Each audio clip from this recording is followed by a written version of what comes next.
bless everyone out there in Radio Land. This is Barry and Karen coming to you once again from Brace and Marriage Ministries. This is our Dare to Be Different podcast tonight. We're going to do our marriage stuff later. So it's usually called Brace and Marriage Together is our marriage podcast, but tonight is just a regular podcast. We're just going to just be talking to you a little while. Dare to Be Different podcast with Barry and Karen. I'm Barry, this is Karen, of course. We say hello to all of you out there. And, well, like I say, it is Tuesday, day after Memorial Day. I know everybody's came back to work after being off that Monday. And I know they were running like chickens with their heads cut off. No, we were. Actually, our day wasn't, well, at least my day wasn't too bad. We didn't have too many issues because I work in security, she works in housekeeping, so it's different departments. But they were pretty busy because they had to catch up.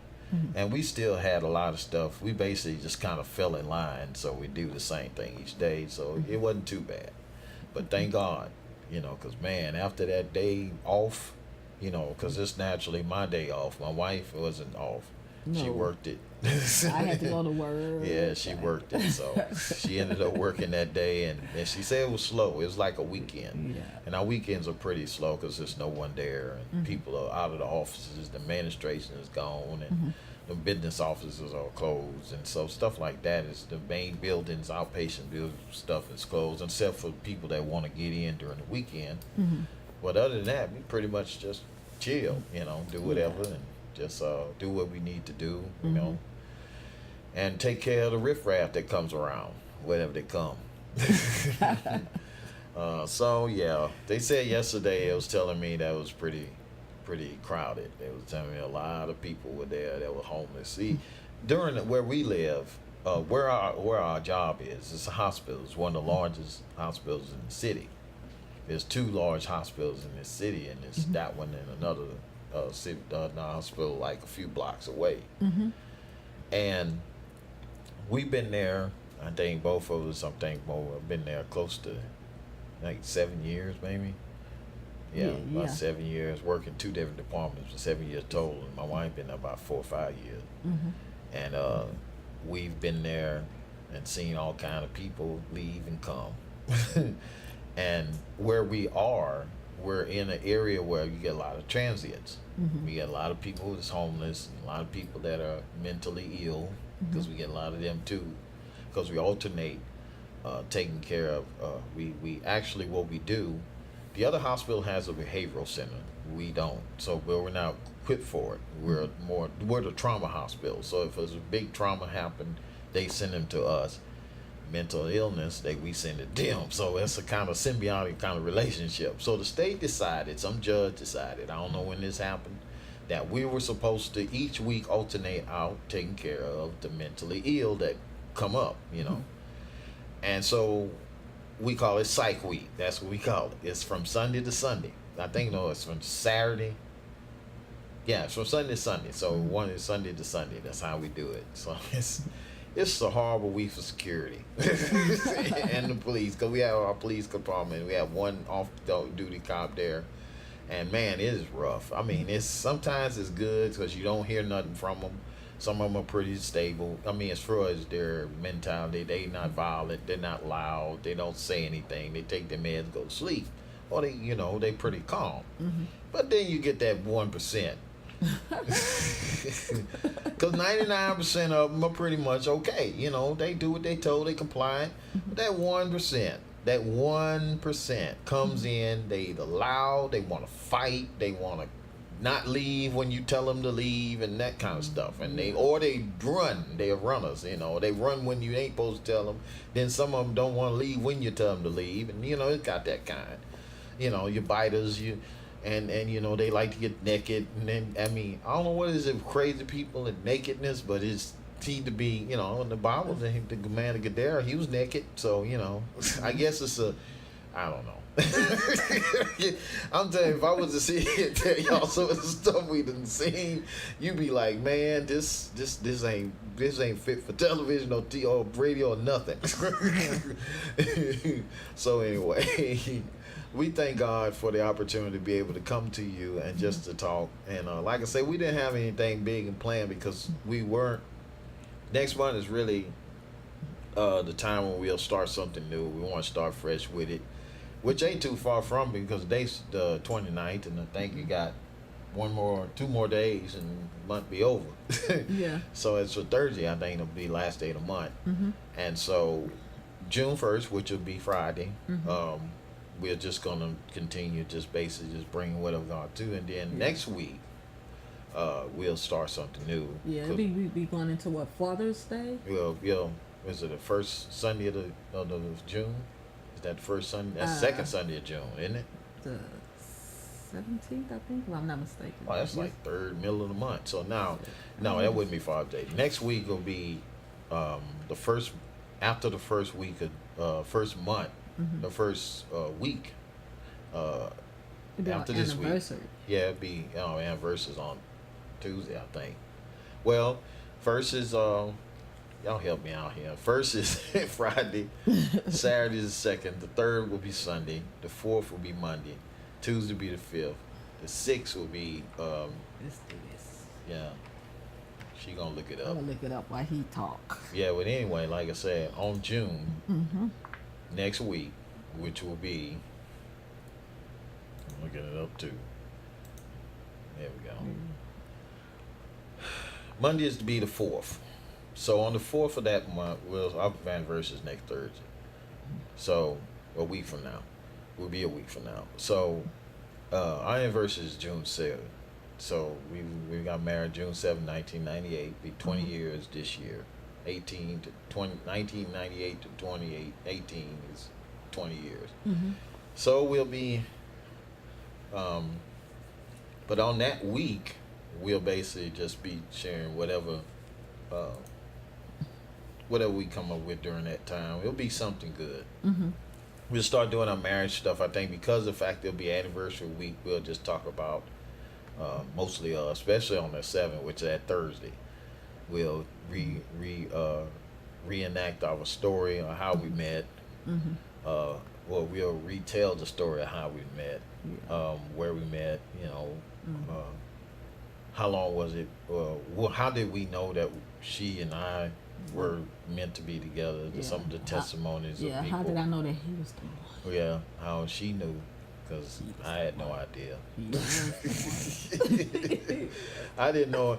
Honestly, when I tell you about it, honestly, I wasn't looking for, when I found my wife, I wasn't looking for a wife. I was looking for a church, actually. God used that as a catalyst to get me there because she was in a totally different church. But like I say, we do have that video on that, which is our testimony in marriage. That's the one, and I'll put it up there in the info. Also, too, I'm going to put the last video up that we did recently, which was Monday, Memorial Day, Remember the Sacrifice. I'll put that up also above in the info, above our heads. You'll see it there. We're supposed to do I got to edit the other video so y'all can see what else is in the other one. So, because I didn't get a chance. Like I said, man, we got through last night. Like I'm going to get through tonight. And we had so much stuff to do because I had to go. Actually, this is my Monday, so I had to get ready for. We still got to do stuff tonight. We got to get ourselves together for tomorrow. We got to get the uniforms together and whatever we gonna wear and got stuff and all that. So then I have to edit this stuff. So So I'll be up a little bit. So anyway, the thing is, that's why we don't want to be too long on it. Just kind of talk to you a little bit. But yeah. One particular thing that we're all going to do, we don't usually do this format because we haven't done it and I haven't gotten a way to really do it, but I'm going to figure out a way. I do have a way, but I have to finish the setup. It's for us to be able to take phone interviews and talk to people. And I was telling my wife, we have a couple where I have a lady that works for me, and I met her husband. That time I hadn't really met her husband, but she talks often about it, which is a good thing. She works with me at the hospital, and she had went through a almost near-death situation, didn't even know it. She had found out she had brain tumor, had surgery, and she told me about her recovery. Yeah. And she was telling, I asked her a question about how did her husband react to her in her situation. What did he do? And she shared with me some of the things that he did and how that he helped her get back into the place where she is now, and she's basically normal. Yeah. And so she didn't really lose any functions and stuff. That just say her memory was kind of, she didn't have too much short term memory. I say, well, I think that's kind of pretty much all of us. And I say she was the type of person that was really the diplomatic type of person, but now she don't have no filter, just say whatever's on. I say I think that's what happened when they removed that, they took the filter out. So Yeah. she's saying, well, she a real sweet woman, and her husband, like I say, she love her husband. Boy, she tell me all about she love her husband loves her. He really loves her. So I told him, I say, you know what? I said we do a thing on February if you be around for that. And I told my wife about it. I said, oh, we don't have to wait till February. Good. That's a confirmation. We can do it whenever. So whenever we get the setup right, and I told her we'll let them know. We want to actually do interview with them, tell them about her situation, how God brought her through that, and what he did during that time and his feelings about it and how he felt and during that stuff. Because we want to do that to kind of give you an idea that there are other couples that have went through tragedies and they still stay together through it all. We shared with you about how that when I went through my sickness, my wife was there. I mean, when I went through, she was right there. She was working during this time. The first time, when it happened to me, she was still working, and she was the only one working at the time. But she never stopped. She never just say, you know what, I'm gonna take off some time and I'm gonna be with my husband, and she ain't do none of that because stuff still had to be paid. Yeah. We still had I think we had an apartment at the time. We still had their bills we had to pay, and she still had to keep going. Yeah. And it was convenient because she worked days, so she didn't have to. So what she would do, and I stayed there a month. She did this for a month. Yeah. And so she would go to work. She would dress from there. She would go to work, and actually, I think I would bring enough clothes. She would bring enough clothes. Sometimes I would go home and come back. Yeah, she would go and change. And they had a little sofa in there, and I would just sleep on that little. But it's a sofa that you Yes, and I would just sleep on that little old sofa and get up and give you a bath and. Yeah, because I didn't want none of the aid. I had an aide baby one time. And that was uncomfortable. And the woman was older than me. I respected her. Yeah. But the fact is, I said, no. I said, my wife can do this. I don't want them doing that. Yeah. I want them seeing my business. They ain't right. That's my business. They're looking at her business. I can't be doing that. No. So anyway, I told them, I said, no, my wife would take care of me when she get here. And she would. She would be able to make sure I'm clean, and, I was dressed. Because we had some nasty people that come get us for transport, So I was always in shorts and shirt under my gown. I never was without nothing, that open back gown. So, wore 2 gowns, I was covered. I was holy when I was in there. I was holy. So, I told him, I said, she would come. She would get off work. She would, she'd get us something to eat or whatever, and she would sit down. She would eat it. Then she would do her routine. She would take care of me. She'll make sure I'm okay. I'll tell her if I need something. And a lot of times I had that tube in my nose. It was half the time I wouldn't say much because it hurt. And so when it would really, really get bad, I would have pain from the surgery and stuff, and I called meds. I was round clock with that, so I made sure I maintained my pain levels. Yeah. And so I would call for it. Once I got it in me, though, after I talked to death, I went to sleep. Because I them didn't put me down. So I was sitting there. It was one particular time, bless his heart. When I was still at church at the time, like I was telling you last night, we had served in that church for a long time, and even from the hospital, I was doing what I was doing. If you want to know about what I was talking about, you just look at the video I was telling you about earlier. I was like I say, I was in charge of worship, make sure everybody do what they supposed to do, and next thing, I was in the hospital. So I'm in the hospital. I'm called to church, and I say, "Hey, let me speak to such and such." They put him on the phone, or put her on the phone. It was the prophetess at the time, the lady that was supposed to be doing the in my spot. I say, "Hey," I said, "I need you," and I'm here. This is what Hey, I need you to do this right here. I need you to do the such and such and such. it sounded, because I had that thing in my nose. So they was like, you know, and I told them what to do, and I say, "Hey, put such as tell such this and that. Do this, have this person do this, or do that." So they were real, you know, they were compliant. They did whatever I asked them, you know, to make sure he don't have to do nothing. I was talking about pastor. So he came, or you pastor came to visit me, because a lot of people came visit me. I mean, that was a long time. So I had a lot of visitors. He was one of them. He came pretty often. So he came in there, and he was sitting there, and I was talking to him, and it was during my medicine time. Because I started hurt from talking, you know, and because I had an incision in my stomach. So I started hurting from doing a lot of talking, and then that thing in my nose was giving me a freaking headache. So I was like, you know what? I said, hold on. So I hit my bell. And I asked him, okay, I get some pain medicine, please. And I kept talking. So the nurse came in, you know, she had my medicine and stuff. And I told him this. I said, hey, I said, I'm going to be slurring for about maybe a minute or so. Just bear with it. I'll be all right. So I told him that for us. Because it just blah, you know. His mouth get all heavy.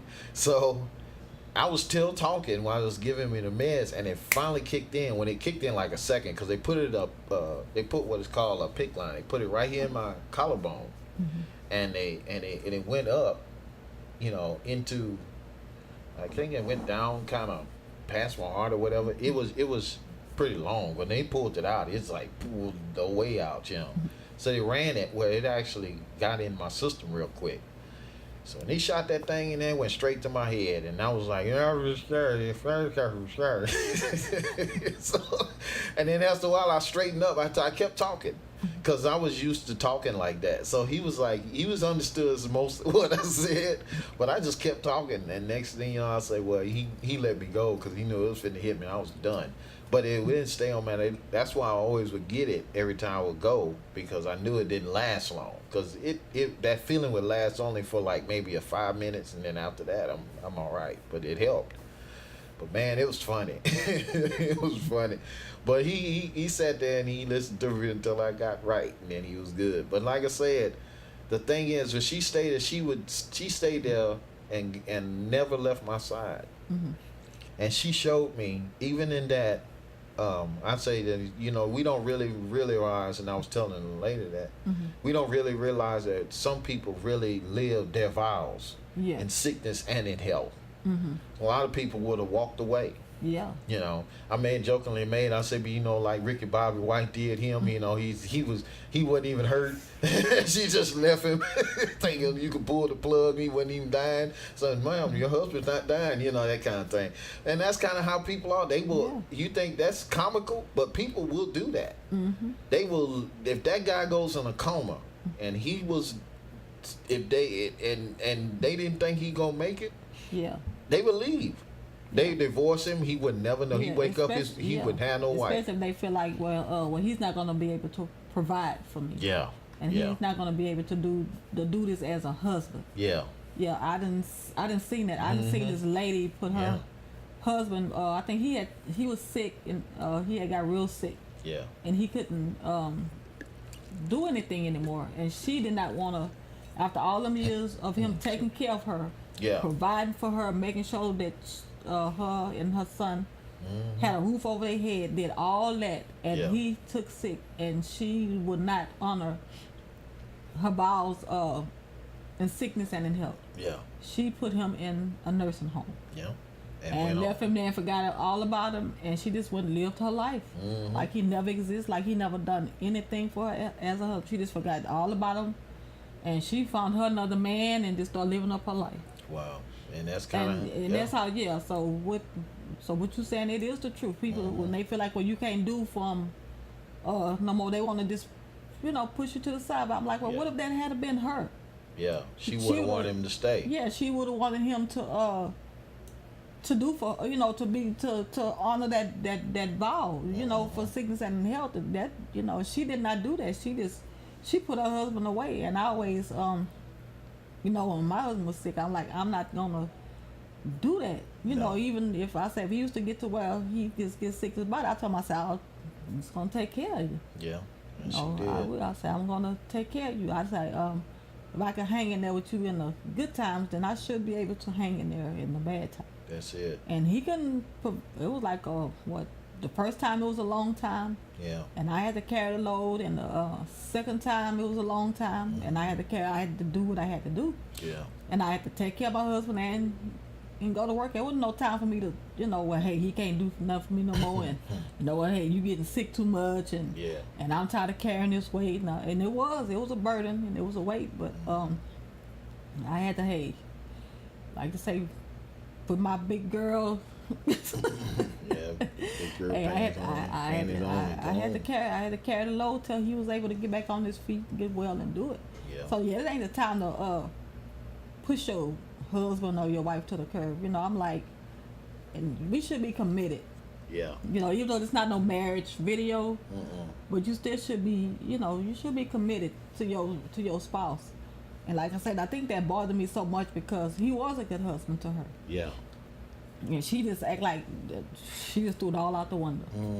You know, she didn't want to do it no more. She didn't want to care for him no more. She didn't want to do nothing, you know, because he couldn't be what he was. Yeah. And I was like, my God, you know, where's the commitment at? And that's and I had to learn that too when she got sick. You know, my wife don't get sick often, and when she did, one particular time, she was down. And I think she was down for like a week. And I had to, and she was like that for like days before she found out she had. Yeah. And so they finally found they put her on some meds, she couldn't do anything. And then I think they put you on the wrong meds when you found out that you was allergic to them. That made matters worse. Yeah, that made matters worse. So they had to change my it. God. She had to get them changed because they she messed couldn't with my take it. liver. I feel like I was like, oh my God. Yeah, she was allergic to sulfur, and they gave us something with. Well, no, we caught it. No, we caught it. We didn't. You didn't take it. We caught it. We saw the prescription before you even got it, and we said no, she can't take that. She's allergic to sulfur. So, so the thing is that I told him I actually had to take responsibility for what she does for at least a week. I found a newfound appreciation for what she does. You know, me and you think your wife don't really do this because you go out there and you bust your back and you do the hard work, as you say, hard work. You know, man, I work hard for my money. Man, I go hard in the paint. You know, and that kind of stuff you do. You know, so you know, you go out there and you hustle and do whatever you do, and then you think your wife just be sitting around eating bonbons all day. And she don't really work hard like you, but you don't realize what she has to put up with and deal with on a day-to-day basis. Yeah. What she actually has to do. And I'm like, you know. And I think you did it for what? I did it for a week. Yeah, you did it for a week. And I had gave you a list of things. She gave me a list of things to do. I just could not get the glass of that right. There we go. So the thing is, and she gave me a list of things to do. I said, well, what do you do for what you need, what you do in a given week or given day? She gave me one day. Yeah, we did one day at a time. Yeah. And so what you need me to do, she told me. And I ran around like something confused. I had to call her a few times and say, I was confused. I didn't know none of this stuff. I said, ain't no way in the world I could have took care of myself. I would have been lost. I'd end up having to get a woman because I wouldn't have known what to do. I mean, I was lost. I mean, I had to go get her stuff that I normally didn't never get. I had to go buy stuff that I'd never go buy. I had to go buy food and I had to go pay bills and I had to go do. I don't do none of that stuff. She does all that. And I'm like, I go just hand her money and say, hey, just go ahead and take care of it. Just give me receipts when you're done. And now I don't even ask that because she keeps all the receipts. Yeah. And so I know where it's going because I see it. You know, I see where our money's going. I don't never have to wonder where our money is, and I don't have to say, well, what this was spent on. Well, I see it come through the door with it, you know. And so she always has receipts for everything. She keeps receipts for long periods of time. So if we ever have something go on, we can at least take it back or change it, whatever. Yeah. But the thing is, it was rough. Yeah, it was rough, man. It was rough on him. I told her I never have. You'll never. And I never said anything about her job being, harder than mine, because I knew that she was always busy doing something. Mm-hmm. And I knew she was taking care of both of us. She ain't just doing this for herself. She doing it for both of us. She taking care of 2 people. Yeah. Now imagine she did this same thing for 7 people, with me and her and 5 kids. Yeah. And so, so she did. It was easier for her to do it with 2 than 7, but still, it's a lot. Yeah. It's just a lot she does. And I felt sorry for him, because he was looking at me like. I don't know. Because I was in the bed. I was literally like, I was in so much pain. I was like bedridden. I was hurting. Yeah. I couldn't even get up. Mm-hmm. And I never been that sick in my life. I could not even get up. I couldn't move. I was just in so much pain. Yes. And he would look at me. And I could tell. He was like, I'm glad my wife get. Yeah. And I was lost. And I think I sent him to get some soup, and he brought the wrong kind of soup. It's on shop for soup. You don't shop for nothing. I don't shop for nothing. I mean, I was like, people ask me, Barry, you cook? Nope. I don't cook. I say, I just give her the money and she go buy it. I don't know I wouldn't know what the difference is of this. I had to ask her. Yeah. Because she the one that cooks, and I wouldn't know. I said, well, what's the difference? I think she wanted, what was it, this kind of soup you say I wanted? I brought something back. What was it? I wanted the chicken. I think it was some chicken noodle soup. I don't know what you brought back, but it wasn't. That wasn't chicken noodle, but no, I don't know what it was, but it was. My mom was I was so dazed out. I could have picked up anything and wouldn't, and just runs through stores. I don't look at labels. She goes through aisle to aisle. I'll go straight through. Men, we do that. We go straight to where we go, straight out. So they have y'all women they have to just go every. And that's why I don't do too often. Go in the store with her. Not often. I did today. Today we went in the store and I walked around with her. Yeah. That is a flat 45-minute affair. I kid you not. No matter where she go, no matter what she does, 45 minutes. I already know. So I say, babe, leave the phone. I'm just going. Sometimes I periscope. Sometimes I just look at YouTube or Twitch until she get back. I look at 2 different I look at 6 videos by the time she get back. So, I'm like, so it's a flat 45. I gauge it. One time she goes in, especially she go in Walmart, it's 45 minutes. I'm like, okay. And we wonder why our time go fast. She sits in the store and I wonder why she sits go in there for so long. Then I found out she go aisle to aisle, and I'm like, that does take a long time to go aisle to aisle. And but that's fast for her, because if she don't know where it is, it's longer. Cause she been there, and she been there an hour. One time I was concerned, because she was in there too long, and I was like, she telling me, well, she had to wait in line. Of course, that took a few minutes, and she went on the busiest part of the day. Mm-hmm. So but I learned now, just sit in the car and wait. Yeah. And if I feel like it and I want to be around her like today I did, I'll go in the store with her. Mm-hmm. But I don't do it often. No, and he was lost, and I knew. Yeah. I knew when I was sick that he was like lost. He didn't know what to do or nothing. So, but you warmed up the soup and you brought it for me. But you hung in there with me, Oh, yeah. And I hung in there with you, because that when sickness and all that stuff occurs, that's rough. Yeah. Especially when it's for long term. Yeah. So she spent a lot more time with me than I did with her. That was a week for me. For me, that was only time she did a week with me when I went the second time. Yeah. When I had the second time in the surgery, I stayed in the hospital a week. I was determined to get out, but I stayed home 6, and I couldn't do a whole lot, which I didn't allow that to stop me. I think I still kind of got out. Yeah, you got out and you start walking around and start. Well, I didn't lay around, no. But I just made up my mind, hey, I'm gonna be committed, no matter what. Yeah. I say, if you get sick, if I even have to push you around in a wheelchair, you have to just be just that committed. Yeah, you have to be. That's the only way. God expects us to honor what the vows and the promises that we made, and especially in marriage. And like I say, I know this is not a marriage one, but it applies to anything. If you have to be committed to it, And that's what we made the decision to do this. We say, well, we're gonna be committed to it. When we don't do a podcast, matter of fact, sometimes I just don't be feeling like doing it. She'll say, we're gonna do a podcast tonight, then I feel like doing it. You know why? Because she's motivated. Because back in the day, she wasn't motivated to do this. For her to tell me, she asked me two things: did you stream today?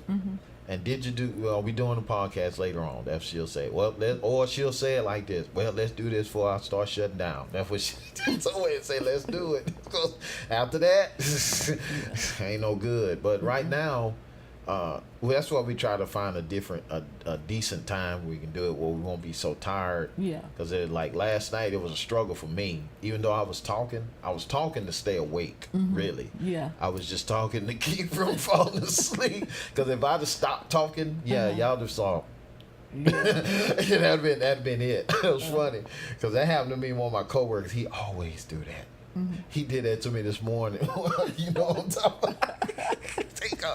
This is hard. He works at night. He saw He's our night shift guys. You know, there's three of them. So usually two or three. He's one of the guys. He was in his booth. He was in the booth at the time in security.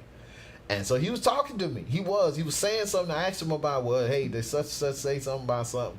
He said, yeah, man, such and such next to him. I looked around, he was asleep.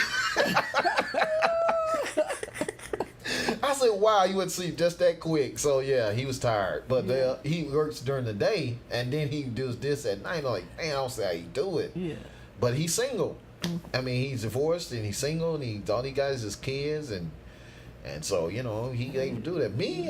No, sir. No, ma'am. I'm not doing no two jobs. I say if one can't do it, I ain't doing two. No. I never in my life worked two jobs. And I'm not that type of wife that that requires that of him. Yeah, and I'm not I'm not. I didn't do that when I was single. Yeah, but I'm not no greedy person. No. Well, you know how some people their wife, and I mean, there's nothing wrong with wanting the final things in life. Yeah. But sometimes we can. I've seen men work 2-3 jobs because I call it high maintenance. Because you know you have a wife that's high maintenance. Yeah. And I mean, and I've seen this one man. This man he worked 3 jobs. You know, because his wife won't. She's high maintenance. Yeah. And she want high dollar stuff. Yeah. And so he gets out there and he works, but then you don't have no time to spend together. Sure don't. You don't have no time for dating. You don't have no time for nothing with y'all together because he's always working because you high maintenance. You want the highest thing in the store you can find. Yeah, they want Coach, Versace, and all this other Michael Kors. Yeah, I mean, and like I say, it's nothing wrong with it, but I'm not going to make him work no 2-3 jobs just to give me... You know, Michael Kors a coach. Yeah, and I mean, even though I love stuff like that, but I'm not finna sit up there and demand him to go work and make him feel bad and put him down because I like stuff like that and I like name brand. Yeah. But I'm not finna sit there and kill my husband and then we're not gonna see each other. We're not gonna spend no time together because I want this, you know, $1,000 purses and $1,000 outfits, and they have women that's like that. That's right. You know, and like I said, there's nothing wrong with it. I'm not downing y'all for being like that, but I'm not finna do that to my husband. I'm sorry, no. Not to impress nobody else, no. I'm not finna do that to him. Make him just work that many jobs so I can have that. You know? They got some people that I've seen, and like you said, she said, I remember some people. Yeah. Then we worked with some people that did that. That a guy we worked with when we was both in transport. This dude working 2 jobs, maintaining his wife's lifestyle. Yeah, I mean, and she had high maintenance, and they would ask him why. You know, that's what he would tell them. You know, she want this high maintenance lifestyle, and I'm like, this man would be tired. He'd be wore out, and he worked all these jobs because his wife was very, very, very expensive. Yeah, and I'm like, you know, and I like expensive stuff too. I do. I love to dress. This just around the house for me. But when I step out, honey, sister look good. Yeah, she does. And I be well put together. Now, right now, I may look like a little Raggedy Ann Andy because I'm just. When I step out, I look good. And and I like to find the things in life too, but. I'm not finna sit up there, you know, and then because... Also like to eat. Yeah. And like my bills paid. And I like lights. And I like lights. And we have to put some gas in the car. Yeah, I like to get to work. And we have to get, thank you. Yeah. See, there's other things. And I'm not gonna do that to him. He's not finna work no 2-3 jobs because I want $1,000 this and $1,000 that and $2,000-3,000. No, hey, and I like expensive stuff. Yeah. But I'm not finna kill my husband and not never see him, and we can't date or nothing because he always at work. That's right. That I know. And that's not gonna work for me either. Anyway, no. Like I said, I didn't do that when I was single, so no. I'm not gonna start getting married and all of a sudden. Now push come to shove, you know. But then I thought about it. I say, well, if we both work, I say that's cool with me. Yeah. I say, but me getting 2 jobs and then just for her to sit at home, she ain't gonna want to do that. I mean, she gonna want to do something. Yeah. And and that's gonna take away from us being together. That's what I look at. Yeah. I'm like, okay, when are we gonna spend any quality time? Yeah. If I'm doing 2 jobs and she's sitting at home, then you don't have no time for dating, for church, for nothing. You could that takes your time together because I'm greedy. Yeah. And I want to live. Or I'm greedy. And I want to, we're looking at it from a standpoint of greed. Yeah. So, no, we can't. So, I'm not going to do that to him. I'm sorry. No. And I didn't see this man do it. Yeah. And this man will be literally tired. Yeah. He will be so tired. And I'm like, okay, his wife don't see he's tired. He's worn out. There's no compassion, no nothing. Just, I mean, good God,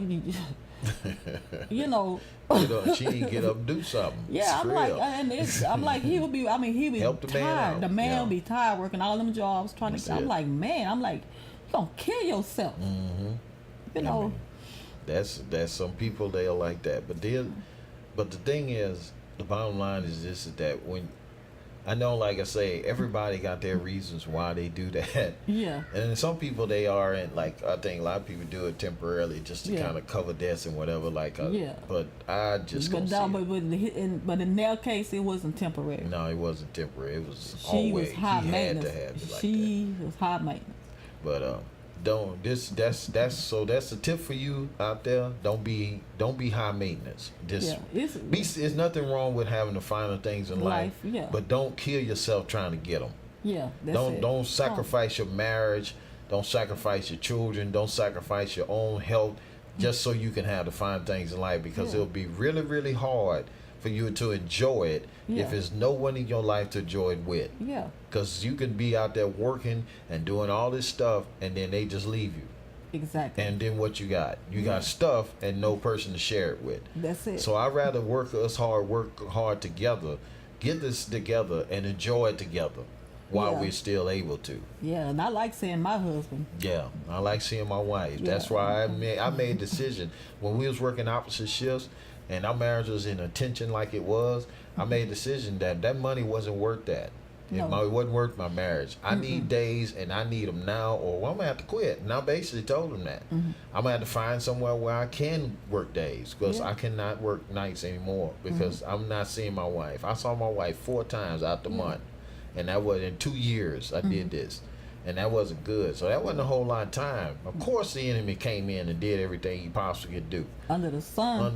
They're trying to divide us and cause us to say, oh, we was talking about that today. Because we were talking about what our plan was, we was going to renew our vows in our 20th year. We had planned that a long time ago. But, man, we went through so much hell in the past few months that we was even wondering whether we was going to even see the anniversary, much less. Yes, especially last year. Yes, this last year. We barely scraped through it. We started talking about doing it, and then the enemy got in, and I think after that we ain't mention that no more. We ain't mention no more. We was like, you talking about terms, and oh Lord, you should have heard some of them crazy. What am I? Oh, but God. Then we thought about it. I said we can have a guarantee. We still could renew our vows, not having a big wedding. What we could do is have basically vow renewal. I don't know how we could do it without it being a full-fledged wedding, but I want to do it and have our pastor that's there that we have now do it, and I want our those that are going to be with us and what have you, that kind of thing. Yeah. And we renew it. Just do it again. Just like we're supposed to. Yeah. But the thing is, like I said, we're gonna bring this to a close. But yeah, we did burn all that minutes, those times. So, but we want you to know that we're thankful for you. Helping us to get over our next milestone, which we was reading our milestone 200. We finally made it with that 201 downloads on podbean.com. Yeah, we wanted to thank y'all for listening to us. Yeah, thank y'all for supporting us. Yeah. Taking out your busy schedule when you could be doing anything else, looking at TV or whatever you do in your time. Yeah. We just want to just show some kind of love and appreciation to y'all. Thank y'all for tuning in. Yeah. To Embracing Marriage. Dare to Be Different podcast. Yeah, we thank God for you actually downloading it and listening to it. Also, too, we thank you for listening. If you're looking at this on YouTube, like, share, and subscribe.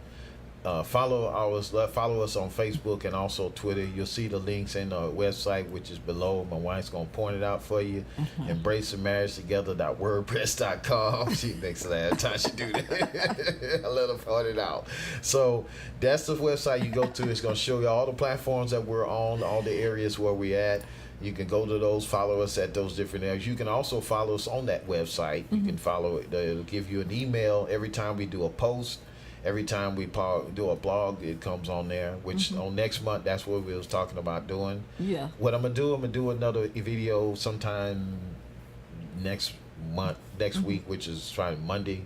Monday is when I kind of make it in the mornings. I'm going to do our state of the ministry or whatever, kind of updates, let you know what's going on. So it will not eat so much at this time. But like, share, subscribe if you listen to this YouTube, if you're listening to this on Google Play. Follow us on Google Plus. You're listening to this. Also, if you're hearing this on Podbean, you can support us as a patron. You can go to patron.podbean.com. Go there and you can become a patron, or you can click on the link that we have in the website, which is in the announcements. We're talking about you have a new way to support us on the Podbean. Click here.